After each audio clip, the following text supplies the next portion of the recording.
Hey guys, thanks for tuning in. Just like last time, it's been a couple weeks since my last video, and as usual, a lot of stuff has managed to happen in the world of Ethereum since then. So, um, I'm not going to try to go over everything that's happened since then. There's obviously been a lot of really positive developments and whatnot. With the biggest thing being DevCon2 in Shanghai starts today.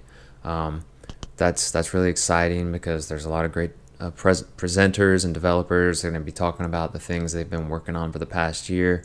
The biggest thing I think by far that's going to come to light during this is that Vlad and Ethereum, or excuse me, Vlad and Vitalik are going to be, I guess, presenting the white paper that Vlad himself, I guess, has been working on mostly for the past, 6 months to a year. He said so on Reddit this past week that he was going to be releasing the white paper to the community for peer review.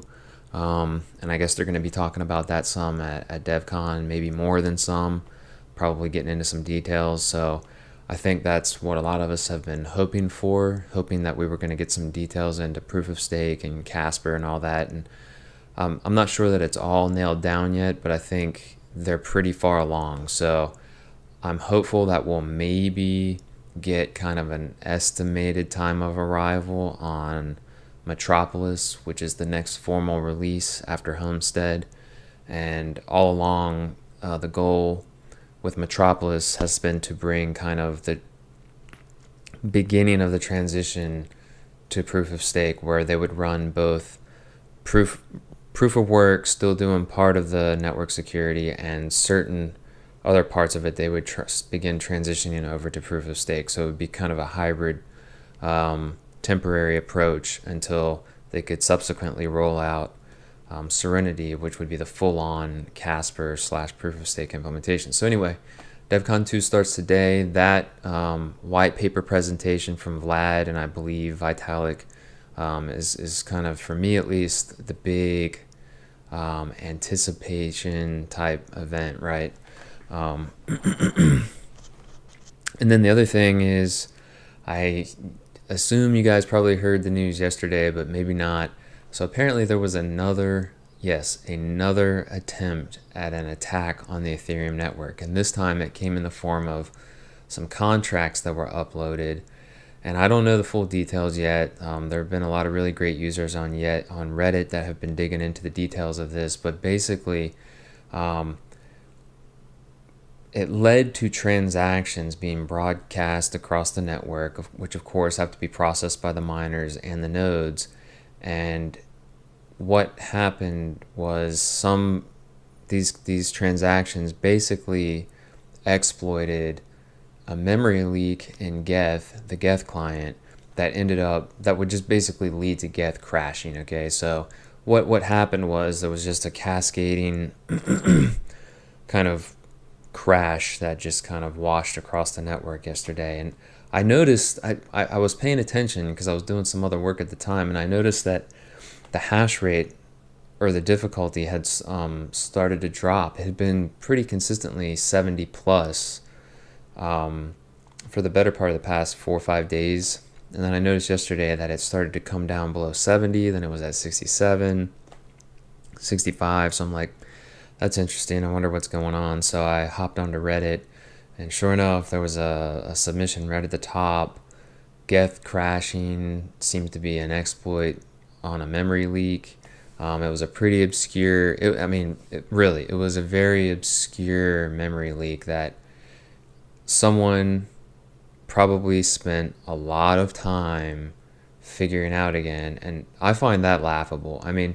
So for me, at least, my whole life, anytime I've come across something or someone that is better than me, whether it's like in sports and competition or academics or professional life, I always step back and say, wow, that person really has it going on, or that team or that group, they know what's going on.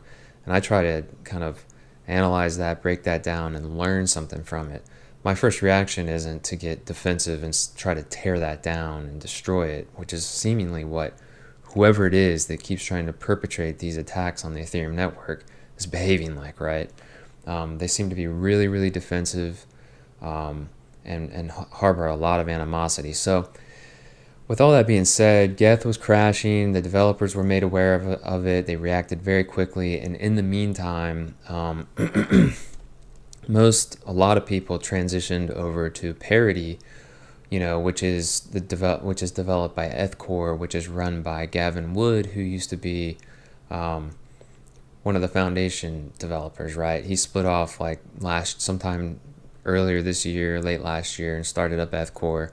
And they develop Parity, and I think are working on a few other things. So, and Parity is a client that's developed using Rust, and it's kind of tailored for speed. So anyway, Parity kind of saved the day there yesterday and bought time for the Geth developers to get in there, identify what the problem was, and fix it. And they did it. There was a patch released, I think, last night before I even went to bed. So just a testament to the quality of the developers and the team that makes Ethereum what it is, right? I mean, it's kind of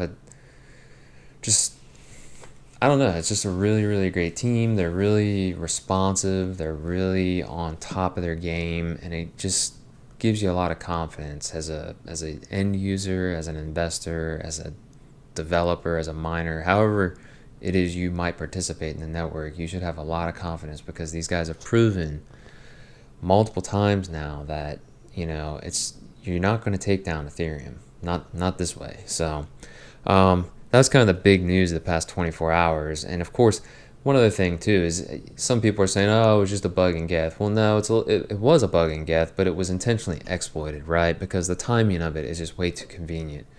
The eve of DevCon2, I mean, come on.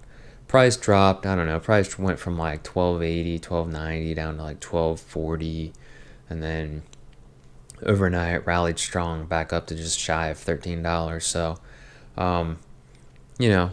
generally things are looking good. I mean, DAO debacle is getting further and further in the rearview mirror. Lots of new developments coming out.